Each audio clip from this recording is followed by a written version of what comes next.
Halo, halo pemirsa, apa kabar? Anda hari ini semoga sehat selalu dimanapun dan juga kapanpun Anda berada ya. Jumpa lagi bersama saya Dea Yujihan dalam program Teras Negeri.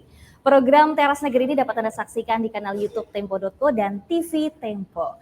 Nah, tamu saya hari ini adalah Wali Kota Tanjung Pinang, Kepulauan Riau, ada Ibu Rahma. Halo, apa kabar Ibu Rahma? Alhamdulillah. Sehat ya Bu ya. Wah, terima Alhamdulillah. kasih sudah berkunjung ke Gedung Tempo hari ini, Iya. seneng banget. Baik, dan pemirsa, sebelum saya akan mulai ngobrol-ngobrolnya dengan Ibu Rahma ini, saya akan terlebih dahulu membacakan profil singkat dari Ibu Rahma. Ibu Rahma ini lahir di Sungai Danai, Riau pada 11 Mei 1975. Awal karir beliau ini di pemerintahan berawal sebagai anggota DPRD Kota Tanjung Pinang periode 2014-2019. Setelah menjadi anggota DPRD, ia pun memimpin Kota Tanjung Pinang sebagai wakil wali kota dari 2018 sampai 2020. Kemudian di tahun 2021 ia menjabat sebagai wali kota Tanjung Pinang sampai 2023 menggantikan Syahrul. Nah, selama memimpin kota yang dijuluki Gurindam 12 bersama Syahrul ini, Rahma berhasil memenuhi 22 dari 34 indikator RPJMD. Lalu di sektor pendidikan, Pemkot Tanjung Pinang juga memberikan bantuan kepada lebih dari 3.000 siswa SMP dan sekitar 3.500 siswa SD. Terus di bidang kesehatan, angka kematian ibu per 100.000 kelahiran hidup turun dari 202% menjadi 130%. Kemudian presentasi balita stunting juga menurun dari angka 23% menjadi 19%. Nah, bagaimanakah Ibu Rahma ini kemudian menyelesaikan dan melanjutkan pembangunan di Tanjung Pinang? Langsung saja kita akan berbincang dengan Wali Kota Tanjung Pinang, Ibu Rahma. Baik, Ibu Rahma, ini ngomongin soal perkembangan kerja pemerintah kota dari Tanjung Pinang sendiri begitu ya Bu ya. Saat ini di berbagai sektor misalnya infrastruktur, kemudian ada pendidikan, tata kelola kota dan juga kesehatan. Ini setelah data terakhir hasil capaian 2021 ini, perkembangan baiknya seperti apa sih Bu? Baik. Terima kasih Mbak atas undangannya yang pertama hari ini. Terima kasih kepada seluruh Tempo Group yang sudah mengundang saya ke kantornya yang luar biasa. Tentu saya ucapkan terima kasih yang setinggi-tingginya. Baik Mbak, Kota Tanjung Pinang ini terletak di Provinsi Kepulauan Riau, yang hari ini juga sebagai ibu kota Provinsi Kepulauan Riau. Berkaitan dengan apa saja yang hari ini sudah kami laksanakan maupun yang kita rencanakan dari tahun 2018 saya sampai 2023 yang insya Allah nanti. Yang pertama kalau infrastruktur, alhamdulillah hari ini salah satunya kami sudah ini hampir rampung pembangunan Quran Center. Quran Center ini gedungnya sudah siap, yang hari ini lagi berproses pembangunan masjidnya. Dan insya Allah tahun ini kita akan memulai menerima siswa-siswi yang akan dididik di Quran Center. Yang kedua, alhamdulillah Mbak, untuk di ini Tanjung Pinang hari ini sudah berproses yang insya Allah akan kita resmikan salah satu gedung yang kita sebut Mall MPP, Mall Pelayanan Publik. Mantap. Yang ada di Kota Tanjung Pinang. Alhamdulillah rencananya kita akan launching untuk pertama kali pemanfaatan gedung ini di bulan Agustus ini kalau tidak ada ini ya. Amin, mudah-mudahan.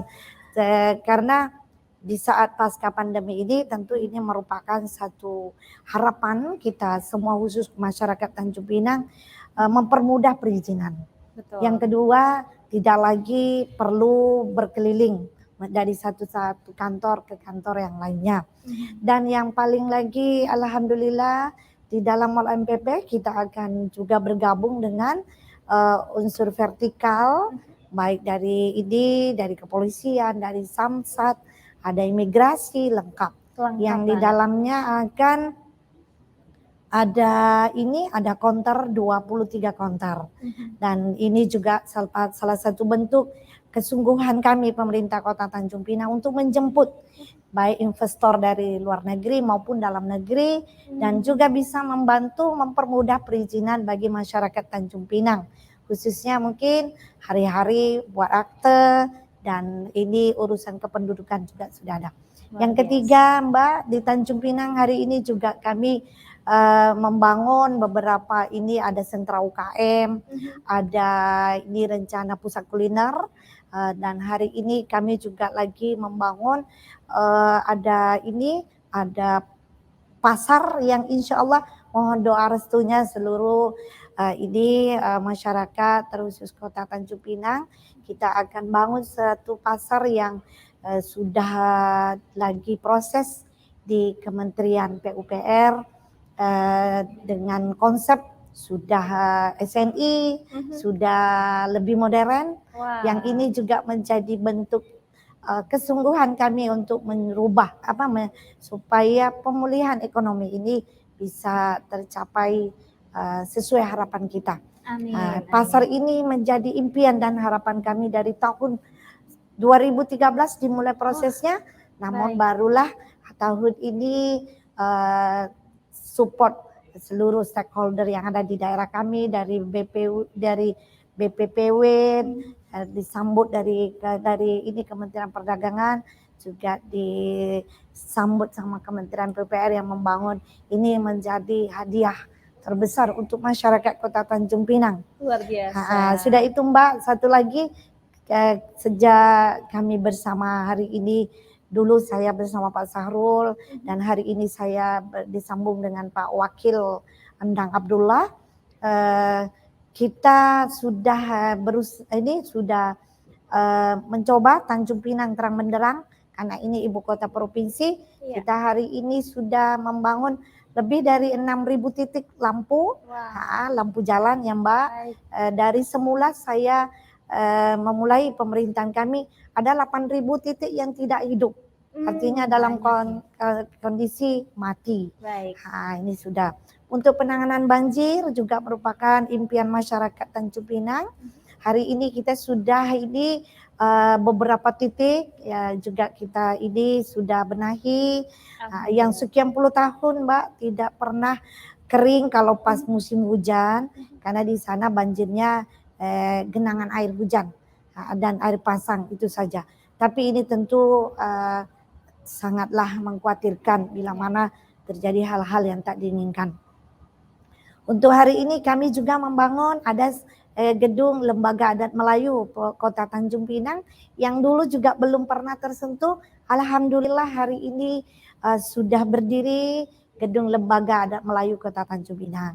Sudah itu ada gedung PGRI yang juga selama ini belum punya, sudah punya.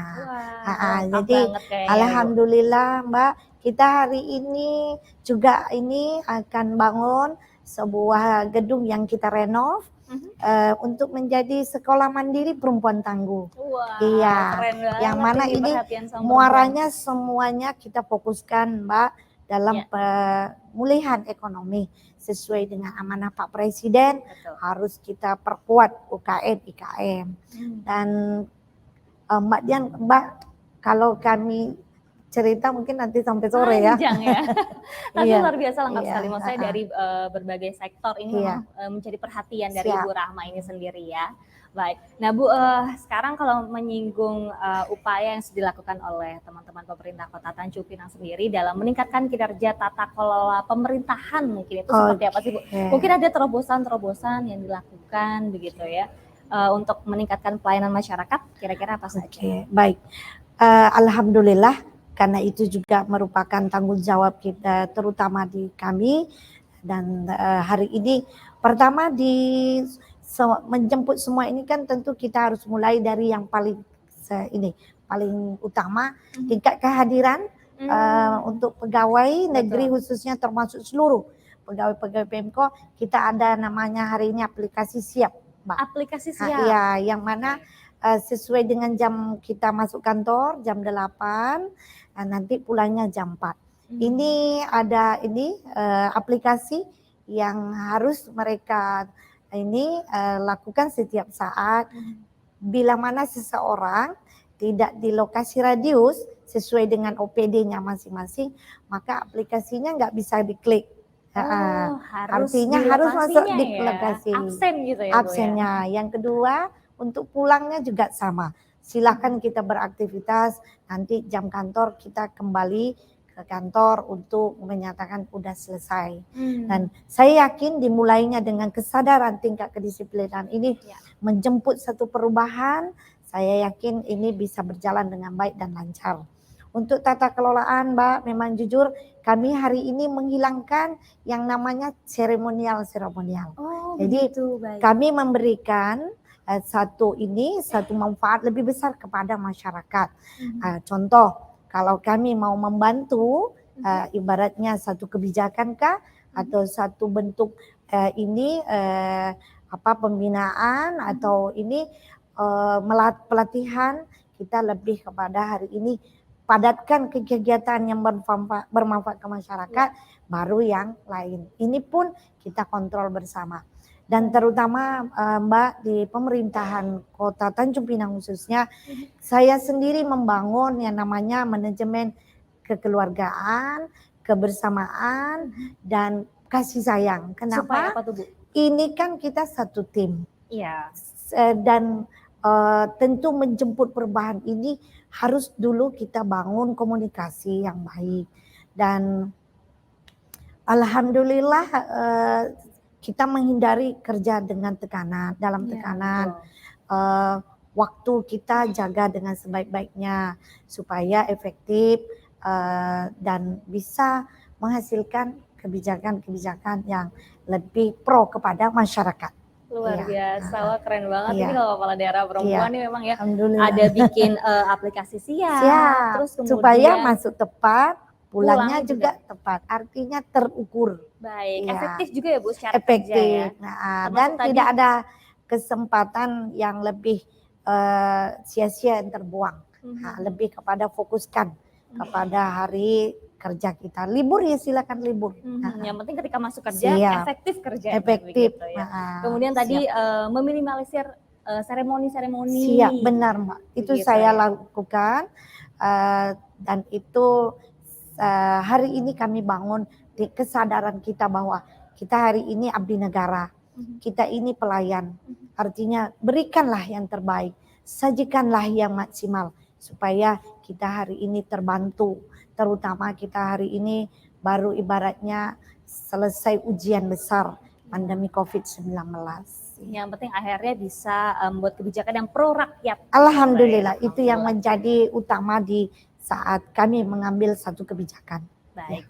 Nah Bu, tadi kita sudah ngobrolin tentang kemajuan-kemajuan progres yang dilakukan oleh teman-teman Pemkot Tanjung Pinang gitu ya. Nah sekarang boleh juga Bu diceritakan soal potensi pembangunan dari Tanjung Pinang sendiri yang bisa kira-kira berpotensi untuk menarik teman-teman investor seperti apa sih? Baik.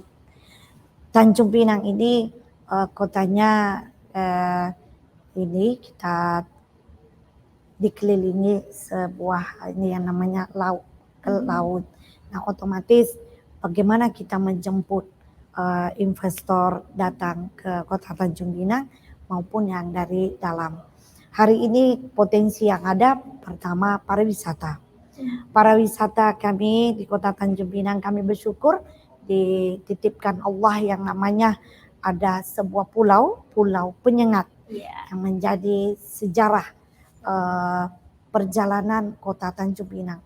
Dan ini merupakan satu di zaman dahulu Kesultanan Riau Lingga yang masih hari ini masih ada dinasti potensi wisata religi Mbak di sana. Religi yang hari ini bahkan yang menjadi ikonnya di Provinsi Kepulauan Riau itu di Taman Mini masjidnya Pulau Penyengat. Apa tuh Bu nama masjidnya? Masjid Pulau Penyengat yang menurut sejarah ini terbuat dari kuning telur. Dan pulau ini kita sebut pulau maharnya seorang putri yang Engku Hamidah Engku Putri Raja Hamidah, yang mana mendapatkan mahar dari suaminya sebuah pulau. Inilah Pulau Penyengat. Jadi Pulau Penyengat ini menjadi ikon kami, menjadi kebanggaan Tanjung Pinang. Dan di sana selain ini juga ada patung 1000, ada juga ini tempat-tempat ibadah orang Tionghoa yang juga menjadi ini daya tarik bagi keluarga orang-orang Tionghoa, bisa ketemu kelenteng yang ratusan tahun. Dan di sana kulinernya seafood. Alhamdulillah kita punya satu makanan yang disebut gonggong. Yang dia dari seafood. Seafood gonggong, ya. Wah, beragam banget ya. Iya, jadi tidak semua daerah yang punya, bahkan mungkin lebih familiarnya gonggong dari Kepri. Jadi kulinernya juga Mbak baru angkat dari laut. Jadi segar. Ada istilah mati yang kesekian, ini tidak, ini mati pertama masuk kuali. Aduh, jadi pengen main ya ke Tanjung Pinang. Insya Allah, iya. Baik, luar biasa. Jadi tadi bentuk untuk cara menarik investornya seperti apa, Bu? Ya, jadi hari ini Mbak tentu kita membenahi infrastruktur yang ada. Alhamdulillah di tahun ini juga sudah ada pembenahan yang memang kita sharing, baik dari pemerintah pusat, pemerintah provinsi, maupun pemerintah kota. Tentu yang kita hadirkan hari ini tidak merubah bentuk aslinya, cuma kita perbaiki infrastrukturnya, terutama mungkin fasilitas jalan, daripada tempat-tempat ini kita rubah Mbak, maksudnya kita perbaiki untuk bisa lebih nyaman dan mempunyai daya tarik orang mau datang lagi. Jadi hari ini di sana selain kita punya kelebihan bertetangga dengan Malaysia dan Singapura. Kalau ke Malaysia kita naik ferry, cukup menempuh lebih kurang 2 jam. Ke Singapura juga sama, kita juga tinggal naik ferry, tinggal tempuh lebih kurang juga 2 jam. Ini menjadi daya tarik hari ini yang kami syukuri sebagai masyarakat Kota Tanjung Pinang bertetangga dengan negara luar. Ya. Dan hari ini alhamdulillah sejak meredanya pandemi sudah mulai Mbak hari ini meningkat kunjungan wisatawan. Ya, sudah mulai penerbangan juga ada. Kota Tanjung Pinang punya penerbangan ini dari Jakarta, yang hari ini penerbangannya satu hari ada 2 kali penerbangan. Semakin mempermudah wisatawan untuk datang ke Tanjung Pinang. Di sana ada penerbangan Garuda, ada Batik, ada Citylink. Jadi ada banyak pilihan ya. Tinggal dari Jakarta ke Tanjung Pinang kalau naik pesawat tempuhnya lebih kurang 1 jam lewat 15 menit, ada yang 1 jam lewat 20 menit. Tidak terlalu lama ya, Bu? Tidak, mudah-mudahan Tanjung Pinang dikenal masyarakat, terutama ini seluruh di wilayah Indonesia, karena selama ini yang Mbak kadang terbalik-balik ya nyebutnya Tanjung Pinang menjadi nama daerah lain. Baik, tapi setiap daerah punya ciri khas masuk Tanjung Pinang sendiri ya Bu ya. Harus kita syukuri seperti Ibu Rahma bilang tadi. Alhamdulillah. Baik, nah Bu ngomongin soal program prioritas dari Pemkot Tanjung Pinang sepanjang tahun 2022 ini sendiri ya Bu ya. Yang dapat menjadi catatan kinerja baik ketika jabatan Ibu sebagai wali kota ini, kira-kira apa saja sih Bu? Untuk prioritas 2022 ini tadi pertama Mall MPP yang harus kami rampungkan. Yang kedua pembangunan sentra UKM. Sentra UKM ini kita akan bangun di satu kawasan yang kami sebut Bintan Center. Yang mana di sini untuk kehidupannya hari ini pengembangan wilayah kota maju ke wilayah Bintan Center ini, termasuk ke seluruh wilayah yang kami sebut Kecamatan Tanjung Pinang Timur. Selain kami ada bangun sentra UKM, kami juga akan bangun pusat kuliner. Pusat kuliner ini kita buat ya mendekati, mungkin kami bisa ambil contoh seperti ada yang namanya Malioboro. Kami juga pengen dong di daerah kami minimal sedikit mendekati ya. Dan sentra UKM ini Mbak unik kali yang kami prioritaskan untuk mendisplay seluruh UKM IKM yang ada di kota kami dengan lengkapnya peralatan untuk produksi. Di dalam gedung itu kita bangun ada produksinya juga. Dan ini kalau ini hari ini Mbak sudah dalam tahap pembangunan. Ya, sentra UKM juga sudah tahap pembangunan dan hari ini kami juga membantu UMKM IKM ada pengelolaan CSR Mbak, karena hari ini kan mereka menjadi fokus kami untuk mengangkat perekonomian kembali di saat kita pandemi. Ada CSR yang kami bentuk dalam bantuan alat kepada UMKM-IKM. Kedengarannya memang agak unik, repot, tapi tujuan saya bagaimana kita bersinergi dengan pemerintah pusat membantu dalam bentuk uang tunai, kami daerah membantu dalam bentuk bantuan alat produksi. Contoh, kalau seseorang itu mungkin dia butuh gerobak sebagai penjual bakso, penjual martabak, kita siapkan gerobak yang hari ini tidak perlu nunggu lama. Karena CSR ini kita dibantu dalam bentuk ibu mau buat apa. Nah, saya sebagai sebagai pimpinan tentu memikirkan apa yang bisa langsung mereka rasakan dampaknya. Salah satunya bantuan alat. Alat ini macam-macam Mbak. Ada dapat dandang, ada yang dapat kulkas. Kalau kulkas berarti dia penjual kelontong. Kalau dia dapat mesin jahit berarti dia usaha penjahit. Ada yang dapat Mbak teflon berarti mungkin dia penjual kerak telur atau martabak telur. Jadi masing-masing beragam. Jadi di setiap saya menemukan masyarakat yang membutuhkan, kami langsung share ke CSR. Tolong Pak, kini tolong diserahkan. Ya. Jadi ini mungkin barulah kali ini di kota kami, termasuk mungkin ini di daerah yang ada di wilayah Kepri, pertama kali yang menyampaikan bentuk CSR kepada dampaknya langsung kepada UMKM. Alhamdulillah Kota Tanjung Pinang. Luar biasa. Dan ada lagi satu Mbak, saya juga ingin sampaikan bahwa untuk penanganan, karena ini juga berkaitan urusan UMKM, salah satunya monitor terhadap keberadaan gas 3 kilo. Oh, keberadaan gas 3 kilo. Kenapa tuh, Bu? Karena ini kan konsumsinya kan khusus untuk masyarakat menengah ke bawah. Dan ini juga ada ketergantungan UKM kita yang masih kesian yang membutuhkan itu. Sesuai dengan aturan bahwa di bawah omset sekian boleh memanfaatkan gas 3 kilo yang subsidi Mbak. Alhamdulillah saya bersama jajaran saya sudah buat satu kartu kendali yang namanya Puan Molek.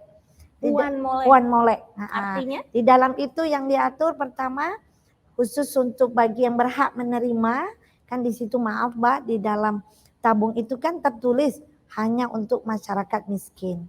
Sesuai dengan peruntukannya kami jaga supaya mereka tidak kesulitan untuk mendapatkan gas 3 kilo. Karena masih sekian besar UMKM kami ketergantungan dengan gas 3 kilo itu, sehingga saya buat satu kartu yang harus membantu regulasi jangan ada kekosongan, kelangkaan. Alhamdulillah Mbak, sejak berlakunya kartu Puan Molek ini yang pertama mengatur harus ada di pangkalan sesuai dengan logbook yang kami titipkan kepada pangkalan dengan nama-nama penerima. Jalan sudah 2 tahun lebih, tidak ada kelangkaan, tidak ada lagi antrian panjang, semua terjamin.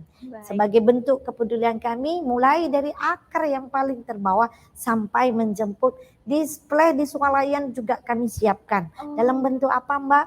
Kami kerjasama dengan swalayan yang ada di kota kami, titipkan ini rak yang ada langsung dengan ambasadornya. Iya. Jadi kenapa ini penting? Karena untuk menjemput tidak hanya kami membantu fasilitas alatnya, tidak hanya bantu pelatihan, tidak hanya membantu berikan pembinaan, tapi kami bantu sampai ke titik akhir pemasaran. Alhamdulillah ini betul-betul ternyata dampaknya luar biasa yang mereka sampaikan ke kami. Yang dulu tidak punya pegawai, hari ini punya Sekarang pegawai. sudah punya. Yang dulu hanya alatnya sedikit, juga punya. Baik, peningkatan kualitas hidup Alhamdulillah, ya, termasuk memperdayakan penjahit. Tanjung Pinang punya program untuk dunia pendidikan gratis pakaian sekolah. Yang kota kami kan Mbak, alhamdulillah untuk anak SD lebih kurang 3.000 per kali masuk tahun baru. Kalau SMP 3.500, jadi lebih kurang 6.500 kami siapkan pakaian gratis. Tiap tahun ajaran baru, siapkan tasnya, prasarananya seperti ada pena, ada buku, ada sepatu bahkan, kaos kaki juga kami kasih. Ini semata-mata untuk membantu masyarakat hari ini yang membutuhkan, dan kami ramu sedemikian rupa untuk yang yang bersentuhan dengan urusan kebutuhan masyarakat. Baik, senang banget saya ngobrol dengan Ibu Rahma ya hari ini ya. Lengkap ceritanya juga dan juga aksinya tentunya. Bu, sebelum saya tutup ya, jadi UKM unggulan dari Tanjung Pinang nih apa sih Bu? Ya, hari ini UKM unggulannya sih banyak ya Mbak ya. Kami Melayu ini ada yang namanya ini kerupuk gonggong. Kerupuk gonggong tadi dari gonggong ya. Ada kue deram-deram. Kue deram-deram. Iya. Harus dicoba nih kayaknya. Terbuat dari tepung beras. Ada lakse. Iya, ada kue bika berendam, ada yang di ini masyarakat di kota kami juga Mbak bingke. Banyak ya. Iya. Dan nanti datang Mbak ke kota kami. Insya Allah mudah-mudahan Bu, saya kepo tadi ada banyak banget yang mesti dicoba sepertinya ya. Alhamdulillah. Alhamdulillah baik. Nah pemirsa dan juga Ibu Rahma, saat ini kita sudah sampai di penghujung acara, namun sebelum saya tutup, saya akan persilahkan terlebih dahulu Ibu Rahma untuk memberikan pernyataan penutup, juga mungkin harapan-harapan Ibu sebagai Wali Kota Tanjung Pinang untuk masyarakat Tanjung Pinang ke depannya seperti apa? Silakan Ibu. Baik, alhamdulillah sudah jalan 4 tahun saya memimpin Kota Tanjung Pinang dengan berbagai kondisi, terlebih hari ini ujian yang kita hadapi berupa bentuk pandemi COVID-19. Tentu ini mengharuskan saya bersama jajaran mengambil keputusan dengan singkat, tegas dan terukur, dan benar-benar pemanfaatannya sampai kepada yang berhak menerima. Dan hari ini kami bangga menjadi bagian daripada pembangunan ibu kota provinsi, karena kami adalah salah satu ibu kotanya Provinsi Kepulauan Riau. Dalam kesempatan ini mudah-mudahan ada berkah. Mari berkunjung ke Kota Tanjung Pinang yang punya wisata religi. Dan kami sebut Kota Tanjung Pinang ada slogan Kota Gurindam, Tanjung Pinang, Negeri Pantun. Karena kami di sana Mbak, selain Gurindam yang merupakan ini hasil karya di zaman kerajaan yang menciptakan Raja Ali Haji, yang menjadi ada di dalamnya ada 12 pasal yang isinya muatan nasihat. Dan di sana kami disebut juga Negeri Pantun. Izin Mbak sebelum saya tutup, silakan, Bu. Saya menumpang pantun. Iya. Ke Pulau Penyengat di waktu malam, bandar sejarah Hazana Negeri, Tanjung Pinang Kota Gurindam, maju bersinergi bandar madani. Wah, tepuk tangan yang meriah semuanya luar biasa. Alhamdulillah. Ini pantunnya ya. Iya. Baik, terima kasih sekali Ibu Rahma atas pernyataan penutupnya dan mudah-mudahan kita bisa berjumpa Bu di lain Amin, kesempatan atau saya amin. berkunjung ke Tanjung Insya Allah, Priok, ditunggu mudah-mudahan. ya Mbak. Insya Allah Bu, baik. Dan pemirsa Teras Negeri akan segera kembali tentunya berbincang dengan sejumlah kepala daerah yang banyak memberikan inspirasi untuk kemajuan negeri. Akhir kata saya Dea Yujian beserta seluruh kru yang bertugas pamit undur diri, sampai jumpa di episode selanjutnya. Terima kasih Bu Rahma. Terima kasih sama-sama, Pantunnya Mbak. keren banget. Amin.